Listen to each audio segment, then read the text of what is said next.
Buenos días, me da mucho gusto volvernos a conectar para mantener el contacto de interés, de estudiar profundamente las Escrituras, que es lo que hemos estado haciendo. Hoy continuamos con la serie sobre el perdón, y el capítulo 3 implica hablar de 6 períodos o 6 épocas donde se cometió el pecado imperdonable. Así que el tema abarca mucho sobre el pecado imperdonable, podemos decir muchas cosas más, pero quiero concentrar en 6 períodos o 6 épocas en las cuales el Señor tuvo que enfrentar gente que rechazó totalmente los ofrecimientos de amor hacia el arrepentimiento y la conversión. Permítame hacer una oración antes de empezar. Te damos gracias, Dios Padre, por ser tan bueno con nosotros, por tratarnos con tanta misericordia en medio de estos malos tiempos que nos tocó vivir, y aún con esta pandemia que amenaza a la raza humana. Yo te ruego, Padre, tú que estás detrás de todo lo que está creado, que tienes el control, que se cumpla tu propósito, por lo cual, Señor, aún no intervienes para detenerla. Danos tu bendición, para que tu Espíritu Santo tenga libertad de enseñarnos y que cada corazón tenga tanta disposición para aprender, que halle en todo lo que escuche la parte práctica para ponerlo por obra pronto y hallar soluciones a sus problemas. Danos un hermoso tiempo, te lo pido, en el nombre de Jesús. Amén. Bueno, quiero empezar diciendo, como una introducción sencilla, que el camino del cristiano es un camino de fe. Es un camino donde no se puede hacer demostraciones. La fe no requiere de demostraciones. Entonces es un camino de fe, es un camino de lo sobrenatural. Así que el cristianismo verdaderamente bíblico es un cristianismo sobrenatural. No nació en el mundo, esto viene del cielo. Entonces, la fe, repito, no se puede demostrar más que a través de una conversión, a través de una persona que en el pasado era un pecador y que en un determinado momento decidió rendirse, decidió arrepentirse de toda una vida de pecado y por fin entregó su corazón al Señor, y a partir de ese momento empezó una vida nueva, una novedad de vida. Así que si esta fe de nosotros se puede demostrar, entonces ya no es fe. Porque dice Hebreos 11:1, es pues la fe la certeza de lo que se espera y la convicción de lo que no se ve. O sea, nosotros esperamos algo que todavía no tenemos y creemos en algo que no vemos. Eso se llama fe. Entonces, el pecado imperdonable está en relación a esto que estamos hablando. Es un camino de fe y la gente no puede aceptar lo que no ve. Por eso hay tanta idolatría. La gente, como no puede creerlo a lo invisible o en el invisible, por esa razón requiere de algo, un objeto, un sujeto, algo que le haga entender que está hablando con alguien.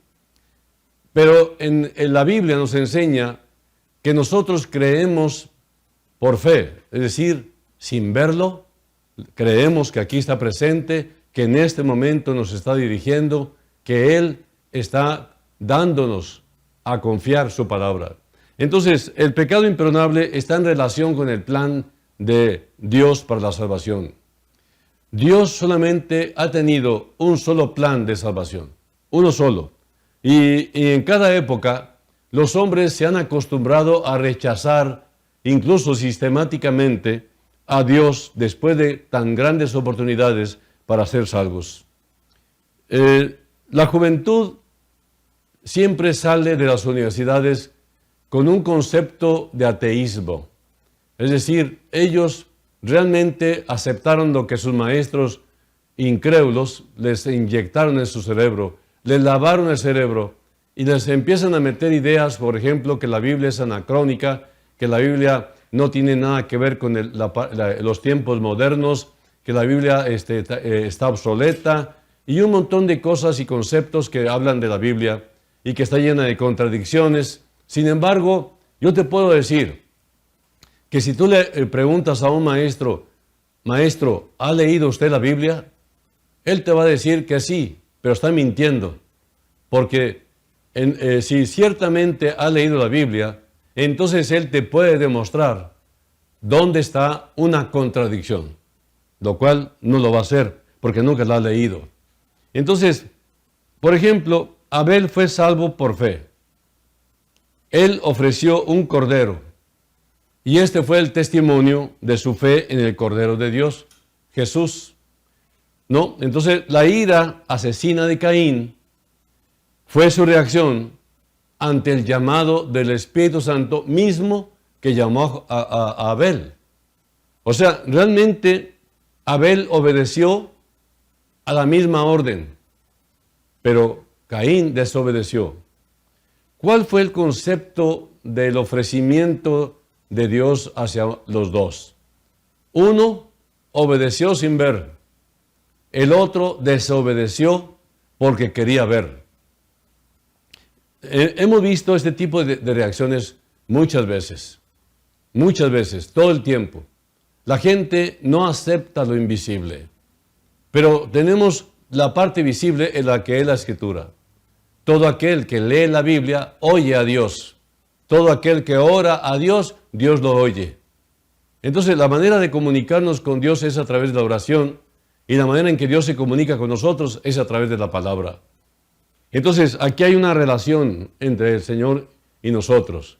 Caín no quiso ofrecer sangre. Tal vez le pareció asqueroso. Tal vez le pareció sacrificar un animalito, derramar sangre. Él tuvo sus propios conceptos de lo que estaba Dios determinado a demandar. Pero no estaba dispuesto Caín. Él quiso su propia manera y la propia manera se llama religión. Así que Dios no aceptó lo que ofreció Caín porque fue a su manera, sino aceptó lo que Abel ofreció porque lo hizo a la manera de Dios. Entonces, cuando entramos en esta lucha de qué dice Dios y qué digo yo, y empieza el riesgo, el peligro de entrar en el terreno de lo peligroso, en el sentido de que tú puedes perder las oportunidades más valiosas para poder entrar a la eternidad con el Señor. En primer lugar, el primer periodo, época, el pecado imperdonable se cometió incluso antes del diluvio. Antes del diluvio. Millones de personas cometieron el pecado imperdonable antes del diluvio. Había una gran crisis. Dios vio que la maldad era mucha, dice en Génesis 6, que había mucha maldad en la tierra. Cada día va incrementándose la maldad. Dios vio la maldad y siempre la ha visto. Pero en aquella primera ocasión, el Señor se cansó de ver cómo el hombre no tenía otra idea más que pecar. No tenía otra cosa en su cabeza más que pecar. Entonces, en aquella época, los seres humanos vivían cientos de años. Tú dices, oye, ¿cómo es posible? Porque hay muchas interpretaciones. La gente dice, es que en aquel tiempo se medía de diferente manera las edades. No, eran días solares de 24 horas, igual que hoy. Pero en aquel tiempo, los seres humanos habían sido creados para ser eternos. Pero por causa del pecado, se perdió esta eternidad y vino la muerte. Pero todavía había muchos años de vida que vivieron aquellos primeros seres humanos. Dios les concedió inclusive hasta 900 y pico de años en algunos. Y esto, dices tú, ¿cómo? Es imposible. Sí, esto es imposible. Pero para Dios todo es posible. Entonces, ¿por qué vivir tantísimos años y solamente pecar? Así que Dios dijo, les voy a acortar esa longevidad. Les voy a quitar muchísimos años. Y no van a vivir más de 120. Entonces tú puedes observar, Dios realmente siempre habrá de combatir al pecado. Entonces, por esa razón, sacrificó a su propio Hijo, porque sabía que el ser humano nunca iba a poder vencer al pecado. No leemos aquí en Génesis que ellos hayan atribuido al trabajo de Dios a Satanás. No dice que hayan dicho palabras blasfemas. Ellos lucharon contra el Espíritu de Dios, que les avisó, los convenció por la predicación de Noé. Pero ellos no quisieron escucharlo. No es que no hayan podido, no quisieron escucharlo. Y Dios les avisó solemnemente. Dice en Génesis 6:3, no contenderá mi espíritu con el hombre para siempre. Dios puso un límite de 120 años, después de los cuales Él dejaría de insistir. Él dejaría de luchar por convencer a los antediluvianos. Hay mucha gente que persiste en tener esta actitud. Y nosotros a veces somos demasiado tercos. Y vamos detrás, ándale, ven otra vez. Y le estamos invitando, le mandamos una cartita, le mandamos una llamada telefónica, un WhatsApp. Constantemente estamos detrás de la persona y la persona está como que se crece al castigo, como dice uno. Entonces llega un momento en que nosotros también ya le paramos. Tenemos sentido común. Y decimos, no, de plano este cuate no quiere nada con Dios. Así que ¿para qué gasto mi saliva? ¿Y para qué gasto mi tiempo y mi gasolina buscando a esta persona? En cierta ocasión me pasó algo curioso. Yo estaba detrás de unos jóvenes, continuamente los invitaba, andaba detrás de ellos, no querían, sí querían, no querían, sí querían, continuamente, hasta que llegó un momento en que yo ya dejé de andar detrás de ellos. Uno de ellos, después de algún tiempo, me fue a buscar a la casa y me dijo, oiga, señor Rubén, pues es que pues ya no me buscó. ¿Qué le pasó? ¿Por qué ya no me buscó? ¿No me quiere invitar ya a la iglesia o qué? Y yo me quedé asustado porque dije, qué curioso, está enojado porque no insistí. Yo creo que realmente algunos hay que insistirles. Bueno, es fecha que todavía no se congrega, y estoy hablando de hace más de 15 años. Así que, realmente tú dices, bueno, la gente no quiere, pues no quiere, y punto, no ha entendido lo que le espera. No han entendido, sus ojos aún no se abren a la realidad. Les espera algo terrible. La Biblia dice que ya están condenados. No es que vayan a estar condenados, ya están condenados. Miren, segundo periodo.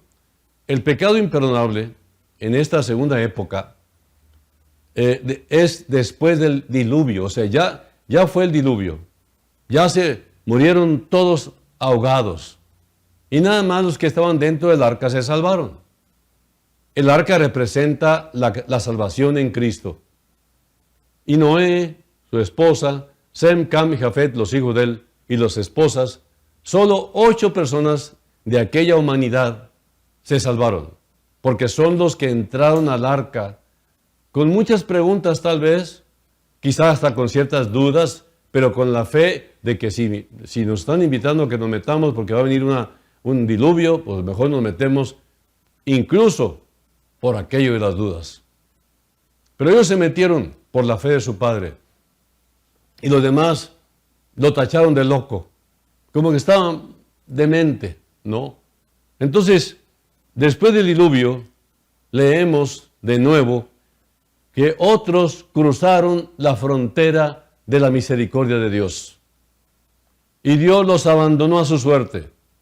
Es decir, se quedaron sin la protección de Dios porque la rechazaron sistemáticamente. Razas enteras cayeron en religiones paganas a pesar de que ellos habían recibido la verdad. Ellos todavía gozaron con la luz del sol, tomaron del agua que Dios les proveyó, pero ya estaban condenados, fueron lanzados al infierno. ¿De dónde creen ustedes que salieron los paganos y los salvajes? ¿Creen ustedes que las razas civilizadas surgieron de los monos, de los simios, por medio de un proceso evolutivo? Todos ellos descendieron de Noé y de sus 3 hijos. Esto quiere decir que hubo un día en que todos los hombres conocieron lo mismo con respecto a Dios. Ellos fueron iluminados por Dios. Era gente civilizada. Es un hecho arqueológico que todas las ciudades antiguas aparecieron completamente civilizadas. Está comprobado. Entonces, ¿cómo descendieron esas personas civilizadas a las profundas tinieblas del paganismo y salvajismo? La respuesta está en Romanos 1, 21 al 23 hasta el 28. Ellos negaron todo. Inclusive levantaron ídolos de los animales. Ellos no quisieron nada con Dios. Y entonces hay 3 versículos que dicen lo mismo. 24, 26 y 28 de Romanos 1 dice que Dios los entregó. Dios los entregó y Dios los entregó. En estos 3 versículos. O sea, ellos no le dieron la gloria a Dios. Así resumiendo este pasaje, no fueron agradecidos, por lo cual sus necios corazones fueron entenebrecidos, es decir, se oscurecieron en tinieblas, ceguera. Y la gente comenzó a adorar ídolos y a los astros, porque a una vez que estaban alejados, los entregó a sus propios deseos, a pasiones vergonzosas, lo que los llevó a una ceguera espiritual. Después cayeron en la pobreza y a la luz de la civilización. Fue pérdida cuando Dios los abandonó. Y ellos, aunque estaban vivos, ya estaban perdidos para siempre. ¿Por qué? Porque Dios los entregó a pasiones vergonzosas. Bueno, lean el pasaje. La tercera época es que algunos cruzaron la frontera y cometieron el pecado imperdonable cuando Cristo estaba aquí en la tierra.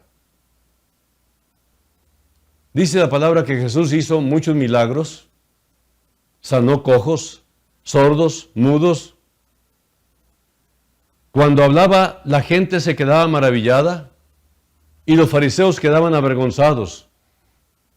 Cuando los fariseos quedaban avergonzados, lo único que brotaba de sus rostros era ira, resentimiento, amargura, y buscaban cómo asesinarlo porque estaban avergonzados de haber sido descubiertos en sus mentiras. Cuando los fariseos acusaron a Jesús de echar a los demonios por el poder de Satanás, Jesús respondió con un aviso. Y en cada época, las personas que han sido iluminadas y convencidas han hecho una decisión a favor o en contra de Cristo. Permítame leer Mateo 12, versículos 13 y 14, que dice así: Entonces dijo a aquel hombre, extiende tu mano, y él la extendió, y le fue restaurada, sana como la otra. Y salidos los fariseos tuvieron consejo contra Jesús para destruirle.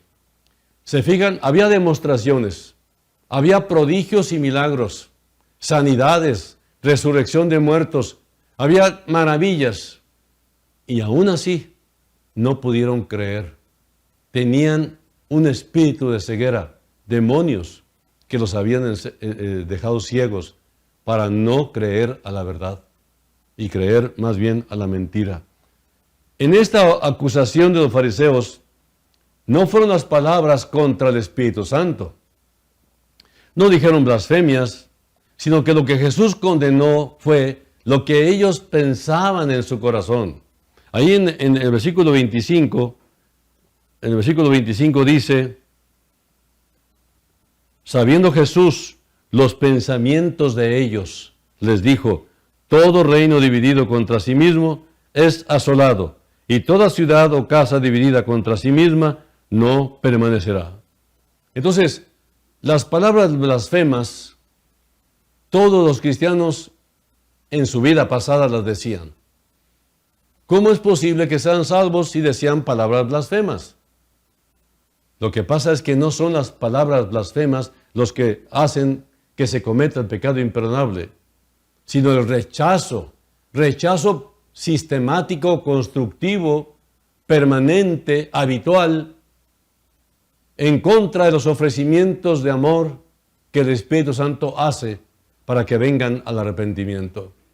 Pero rechazan y ya no saben ni por qué están rechazando. Simplemente se habituaron. Entonces, todo nace en el pensamiento. Desde ahí ya estaba la gente condenada. Entonces, aquí está la raíz del problema. Los pensamientos. Los pensamientos más allá de las palabras. Dice el 36 y 37 de aquí mismo del capítulo de Mateo 12. Dice el 36 y 37, déjenme leerlo por favor. Mas yo os digo que toda palabra ociosa que hablen los hombres, de ella darán cuenta en el día del juicio. Porque por tus palabras serás justificado y por tus palabras serás condenado. Todo esto está en Mateo 12. Entonces, el pecado en su corazón era peor que el de sus palabras blasfemas. En sus corazones ellos decían, ciertamente los milagros que Jesús hace son de Dios. Si Dios no lo ayudara, Él no podía hacer nada sobrenatural. Jesús debe ser lo que dice ser. Pero ¿saben qué? Yo lo odio. Lo odio a Él y a su santidad. Y de ninguna manera me quiero arrepentir de mis pecados. No quiero recibirlo a Él como un Mesías. Hay mucha gente que cree, pero que no acepta. El orgullo religioso no les permite abrir los ojos. Ustedes pueden ver, los reformadores eran reformadores católicos. Ellos no pensaban dejar la iglesia católica. Ellos eran los verdaderos protestantes. Los verdaderos protestantes son católicos reformadores. Ellos querían reformar su iglesia, pero no se los dejaron, los persiguieron e inclusive mataron a miles y miles, muchos mártires, por causa de pregonar la palabra de verdad. Pero la gente que los perseguía era gente que creía algo de esto que estamos hablando, pero que nunca aceptaron por orgullo religioso. Por lo cual, después de hacer tantos milagros, que Jesús confirmaba su deidad, entonces Jesús les dijo a ellos, allá en Juan 7:28, a mí me conocéis y sabéis de dónde soy, y yo no he venido de mí mismo, pero el que me envió es verdadero, a quien vosotros no conocéis. Y después les dijo, ¿por qué procuráis matarme? En Juan 7:19 lo dice, ¿por qué procuran matarme? Déjeme confirmar, Juan 7:19. Dice, ¿no os dio Moisés la ley y ninguno de vosotros cumple la ley? ¿Por qué procuráis matarme?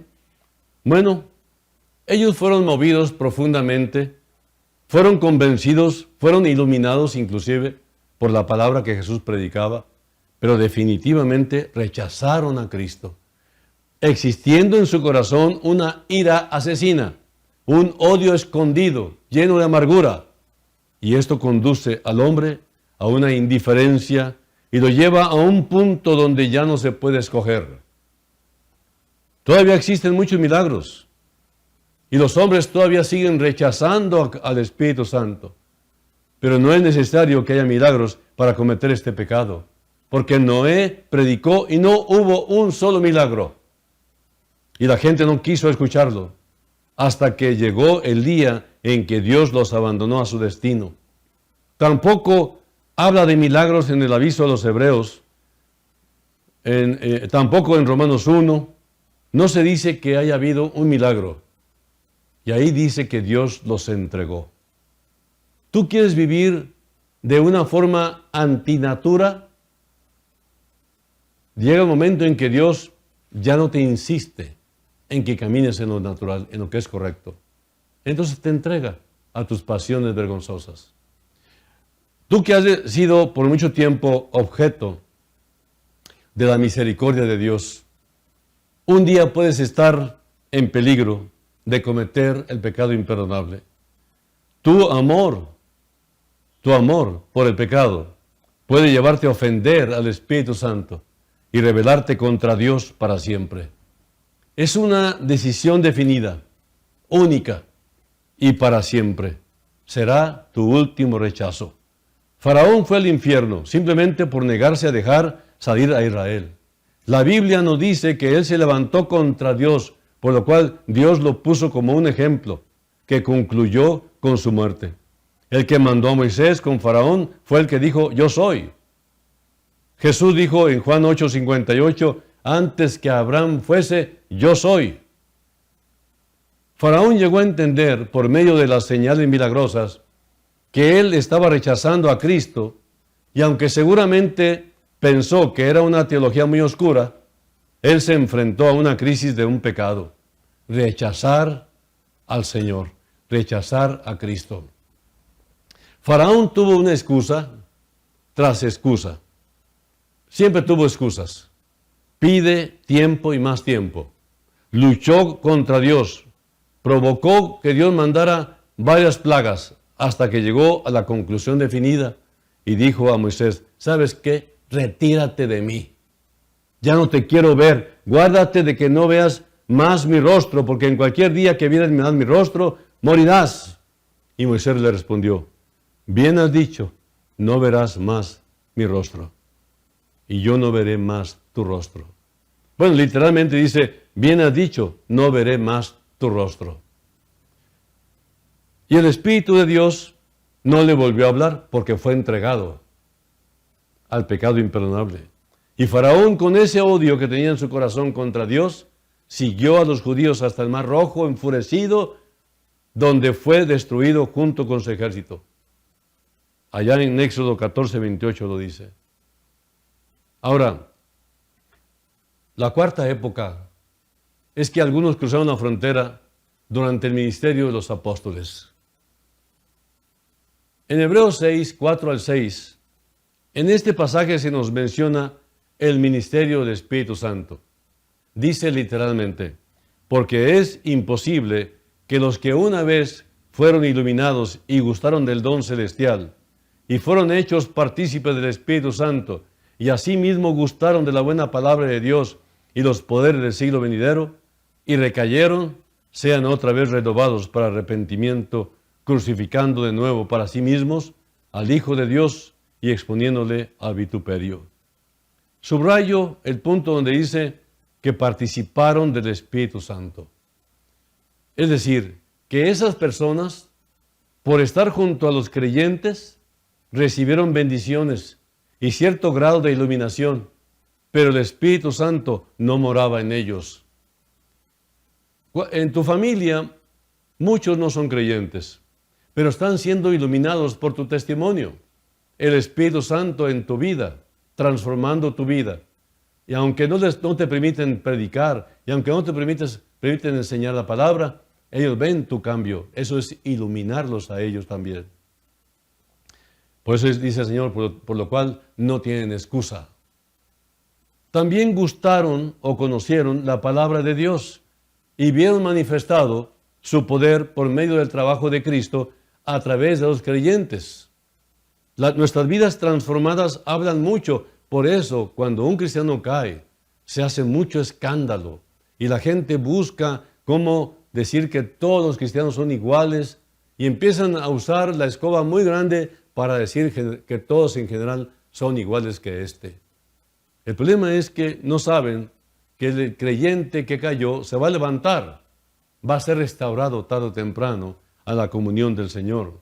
Sin embargo, la condición real de esta gente se manifestó cuando recayeron, no siendo imposible para ellos, en este caso, que una vez fueron iluminados, esta gente fue iluminada, pero no convertida. Hay que aclararlo. Oyeron el Evangelio, asistían a la congregación, estaban yendo a la iglesia, oían mucho, pero nunca se entregaron. Entonces, esta gente fue iluminada. Y a la hora de tener que tomar la decisión, estaban tan endurecidos que no pudieron reaccionar positivamente. Ahora ya no podían arrepentirse. Los arminianos, quizá ustedes no hayan oído este término, los arminianos, que eran seguidores de Jacobus Arminius, que vivió nació en 1560 y murió en 1609. Esta gente, seguidores de Arminio, enseñan todavía que si un creyente es inconstante o inestable o cae en pecado, puede perder la salvación. Pero esto no es verdad. ¿Lo veis y por qué no se puede perder la salvación? Es que la salvación no se le confió al creyente. Dios no confía en ti, Dios no confía en nosotros, nos entregó a Cristo para que la salvación permanezca. Se requiere que el Salvador esté dentro del creyente, permanentemente y eternamente. Entonces la salvación únicamente se sustenta solamente en Cristo y no por nuestras obras. Esta es la razón por la que Cristo permanece dentro del cristiano. Dios no le confió la salvación al creyente, se la confió a Cristo para que permanezca. Por esa razón, Cristo tenía que entrar a nuestro corazón. He aquí, yo estoy a la puerta y llamo. Si alguno oye mi voz y abre la puerta, entraré a él y cenaré con él y él conmigo. Y entonces nosotros le abrimos la puerta para que se metiera. Pero ¿por qué esto? Pues dame la salvación y punto. ¿Por qué tienes que meterte? Es que la salvación es Cristo. No puedes ser salvo sin Cristo. Y para que permanezca la salvación a pesar de ti, es que tiene que estar Cristo permanentemente en tu interior. Así que en este pasaje de Hebreos 6, no se nos habla de creyentes, porque mucha gente usa Hebreos 6 y Hebreos 10 para decir que la salvación se pierde. Pero déjeme explicar brevemente. En Hebreos 6, 7 dice, porque la tierra que bebe la lluvia, que muchas veces cae sobre ella, y produce hierba provechosa a aquellos por los cuales es labrada, recibe bendición de Dios. En el versículo 7 dice que estos son creyentes porque dan fruto, reciben bendición, ellos lo reciben. Y en el 8 dice, pero la que produce espinos y abrojos es reprobada, está próxima a ser maldecida y su fin es el ser quemada. Aquí habla de incrédulos. Así que en este pasaje se mencionan dos clases de personas, unos reprobados y otros salvados. Y a los creyentes, a quienes está dirigida la carta, porque la carta de los hebreos es para los cristianos, les dice que a ellos les pertenecen las cosas que acompañan a la salvación. Y se marca un nuevo contraste entre el versículo 9 y el versículo 4. En el versículo 9 dice, pero en cuanto a vosotros, oh amados, estamos persuadidos de cosas mejores y que pertenecen a la salvación, aunque hablamos así. Y el versículo 4, porque es imposible que los que una vez fueron iluminados y gustaron del don celestial y fueron hechos partícipes del Espíritu Santo y asimismo gustaron de la buena palabra de Dios y los poderes del siglo venidero y recayeron, sean otra vez renovados para arrepentimiento, crucificando de nuevo para sí mismos al Hijo de Dios y exponiéndole a vituperio. Cristo no murió más que una sola vez y ya no hay más sacrificio que ofrecer. Dios está satisfecho con Cristo. Así que la gente religiosa quiere sacrificar a Cristo en cada ocasión. Pero realmente no es así. Es un solo sacrificio, una sola vez, suficiente, y Dios quedó satisfecho. Por cuanto todo aquel que en Él cree, ese es salvo. Entonces, en el punto 4, ya habíamos hablado de lo que es imposible, que solamente iluminados tú puedas ser salvado, ¿no? Y en el punto 5 hablamos de este periodo llamado el periodo de la tribulación, que será al final de los tiempos. Pero el punto es que yo mejor cambié como el periodo quinto, el tiempo actual, para que el sexto sea en el tiempo de la tribulación. Entonces, en el quinto es que el pecado imperdonable es en nuestro tiempo. Tú dices, bueno, ¿cómo se realiza el pecado en el tiempo actual? ¿Cómo puede venir pecado imperdonable en los tiempos modernos? Y en estos días simplemente la historia se repite. ¿Saben por qué la gente no quiere recibir a Jesús? Por la necedad de su mundo. Porque el hombre tiene la capacidad de rechazar a Dios, por lo cual se levanta orgulloso y voluntariamente rechaza a Dios. El hombre inconverso se levanta contra Dios y está determinado a no creer lo que la Biblia dice. Y todo lo que sabe de la Biblia lo ha aprendido por medio de las críticas. Y la realidad de su rechazo la podemos comprobar porque siempre está buscando excusas para no creer, siendo indulgente consigo mismo para vivir en sensualidad. El pecado endurece la conciencia del hombre no arrepentido. Muchos dicen, es que no puedo creer en lo que la Biblia dice, cuando en realidad odian lo que la Biblia dice, porque la Biblia no habla bien acerca del hombre. El que confía en Cristo no es condenado, dice Juan 3. Pero el que rechaza, el que rehúsa creer en Cristo, ya ha sido condenado. El que no quiere creer en Cristo, odia la luz de la verdad. Y no quiere venir a esta luz, porque no quiere que sus pecados sean expuestos, porque no quiere dejarlos. El pecado imperdonable, en fin, es un rechazo a Cristo, es un pecado de incredulidad profunda en el corazón. Lo cometen todos aquellos que fueron iluminados, que gustaron o probaron del don celestial, pero que no dieron el paso para recibirlo. Como mucha gente que ha venido a escuchar, que les gustan las pláticas bonitas, pero que no se entregan nunca a la voluntad divina. Y una vez que rechazaron la luz, Dios los entrega a las tinieblas. En un sentido espiritual, tinieblas es vivir una mentira que describe a una persona que no quiere venir a la luz para que no se den cuenta los demás cómo era. Y este pecado es contra el Espíritu Santo.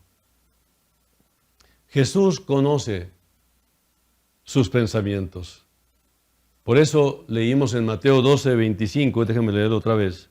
Mateo 12, 25, que Él conoce los pensamientos. Dice, sabiendo Jesús los pensamientos de ellos, les dijo, todo reino dividido contra sí mismo es asolado, y toda ciudad o casa dividida contra sí misma no permanecerá. Entonces, Jesús los llamó al arrepentimiento, los llamó para que confiaran en Él para salvación, pero rechazaron. Entonces, aquí el último punto, el sexto, podemos observar que en la gran tribulación, que es el evento profético que viene, es lo que viene. Si no creíste lo que acabas de escuchar, menos lo que va a venir. Lo que ya escuchaste ya sucedió y está sucediendo. Pero lo que viene es el periodo llamado la Gran Tribulación, con un personaje que ya es muy famoso hoy en día y se llama el Anticristo. Entonces, en este periodo, en este tiempo, que es en el futuro, el pecado imperdonable será algo muy común. La gran mayoría de la gente estará cometiéndolo. La bestia se levantará, dice la palabra en Apocalipsis, y demandará que se le adore como Dios. A los que la adoren recibirán su marca, y en ese momento habrán cruzado la frontera.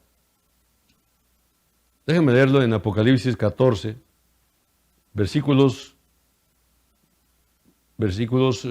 9 al 11. Dice, y el tercer ángel lo siguió, diciendo a gran voz, si alguno adora a la bestia y a su imagen, y recibe la marca en su frente o en su mano, él también beberá del vino de la ira de Dios, que ha sido vaciado puro en el cáliz de su ira, y será atormentado con fuego y azufre delante de los santos ángeles y del Cordero, y el humo de su tormento sube por los siglos de los siglos, y no tienen reposo de día ni de noche los que adoran a la bestia y a su imagen, ni nadie que reciba la marca de su nombre. Cristo ya está por venir por segunda vez. Viene a recoger su iglesia. Ya quitada la iglesia, ya no habrá quien te predique. Ya no habrá nadie que te insista. Realmente tú estarás completamente entregado, expuesto a lo que tú quieras, porque ya no habrá censor moral, a menos que te acuerdes de lo que estamos hablando hoy. Siempre ha habido personas que se la pasan ridiculizando lo que predicamos. Siempre se mofan, se burlan de todos los que comparten el mensaje de salvación con tanto amor y con tanto esfuerzo. Hacen todo lo posible para dejarlos anulados y desairados para dejarlos sin aliento. Los que comparten el mensaje de Dios para la salvación lo hacen por obediencia a Dios. Ellos fueron comisionados por el mismo Señor para llevar el Evangelio por todo el mundo. Y la verdad es que esta gente que hace esto no saben lo que están haciendo. Personas como estas no solamente estorban la entrada, sino que ni siquiera ellos entran al reino de los cielos, condenándose a sí mismos, condenando a su familia, condenando a sus amigos y compañeros de escuela y trabajo. En el infierno descubrirán demasiado tarde que ellos siempre fueron agentes de Satanás. Dice en Mateo 23:13, mas hay de vosotros, escribas y fariseos, hipócritas, porque cerráis el reino de los cielos delante de los hombres, pues ni entráis vosotros, ni dejáis entrar a los que están entrando. Muchos de estos enemigos de Cristo ya están en el lugar en donde nunca creyeron estar, y lo peor de todo es que será por la eternidad, indudablemente. Y ellos cometieron el pecado imperdonable mucho antes de manifestarse así, porque lo cultivaron desde su corazón antes de esto, pero todos ellos tuvieron siempre un último llamado al arrepentimiento, porque nadie se va a la eternidad sin haber tenido cientos de veces de arrepentirse. ¿Cuántas veces oíste la palabra? ¿Cuántas veces oíste a alguien? ¿Supiste del cambio de alguien? Y tú te resististe. Todos ellos, toda esta gente, adoptaron una actitud de rechazo total habitual a los ofrecimientos del Espíritu Santo, ofrecimientos amorosos para que vengas al arrepentimiento y eterna salvación. Dijo el Señor, no quiero la muerte del impío. En Romanos 3, 13 y 14, el apóstol Pablo dice, sepulcro abierto es su garganta, con su lengua engañan, veneno de áspides hay debajo de sus labios, su boca está llena de maldición y de amargura. Porque de tal manera amó Dios al mundo, dicen Juan 3, 16 al 21, porque de tal manera amó Dios al mundo que ha dado a su Hijo unigénito para que todo aquel que en Él cree no se pierda, mas tenga vida eterna. Porque no envió Dios a su Hijo al mundo para condenar al mundo, sino para que el mundo sea salvo por Él.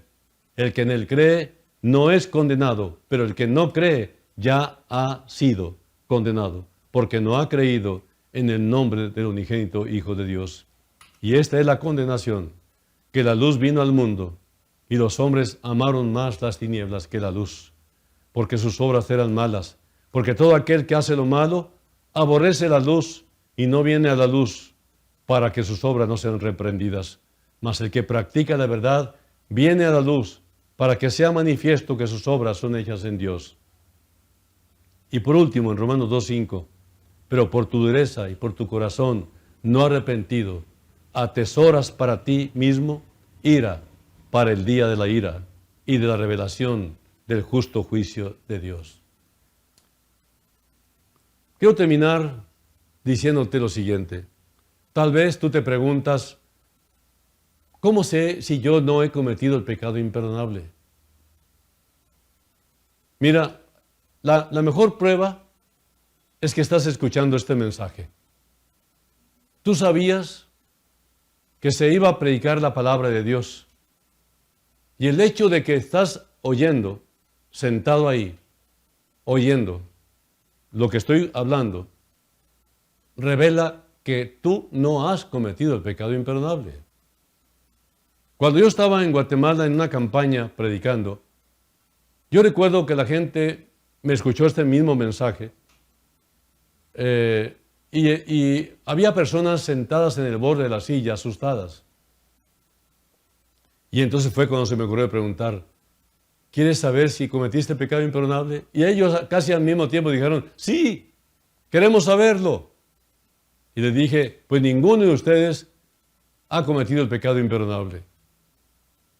Ya se cuenta como que se escuchó un suspiro de alivio.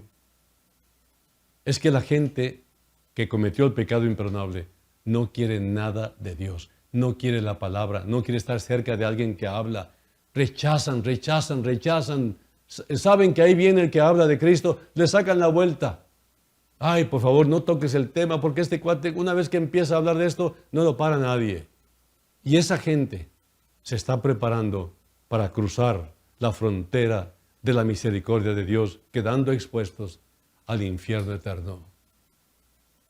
No te pierdas esta nueva oportunidad.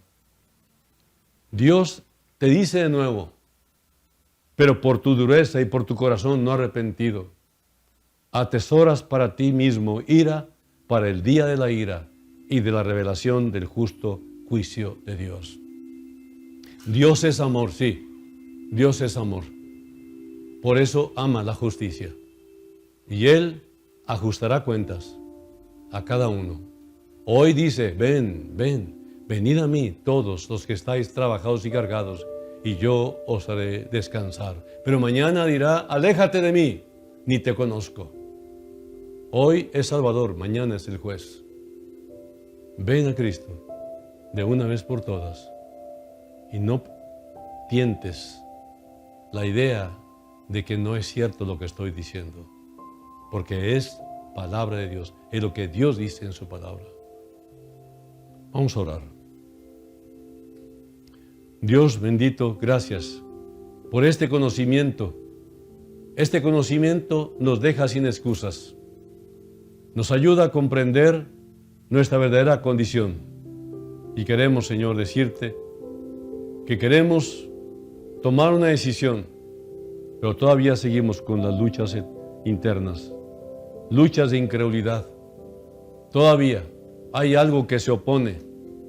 Y esto queremos que tú te encargues, Señor, mientras yo tomo la decisión de rendirme a Cristo totalmente y sin poner ninguna condición, porque he visto que es lo que es más inteligente, es lo más sabio, porque no hay nada tan importante y tan vital y con repercusiones eternas que esta decisión. Dios mío, ayuda a nuestros oyentes, aquellos que están conectados, oyendo y viendo este mensaje.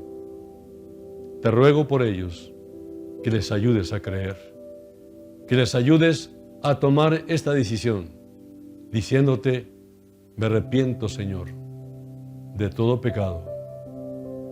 Quiero entregarte mi vida, porque todo está descompuesto en mí. Dame un propósito para vivir. Por lo tanto, te abro la puerta de mi corazón y te invito, Jesús, a que entres y me salves eternamente. Te lo ruego en tus propios méritos y te doy gracias. Amén. Espero que hayan tomado esta decisión y acordarse que esto es vida nueva. De modo que si alguno está en Cristo, nueva criatura es. Las cosas viejas pasaron. He aquí, todas son hechas nuevas. Dios no quiere nada de tu vida pasada, ni bueno ni malo. Todo quedó en el pasado. Y a partir de hoy empieza la vida nueva. Y Jesús está listo para empezarte a dar las instrucciones para proceder en la vida nueva. Y esto lo hará el Espíritu Santo si tú vas a la Escritura. Lean el Evangelio de Juan para empezar y que Dios les bendiga. Y nos vemos la próxima con el favor de Dios. Gracias por atender este estudio.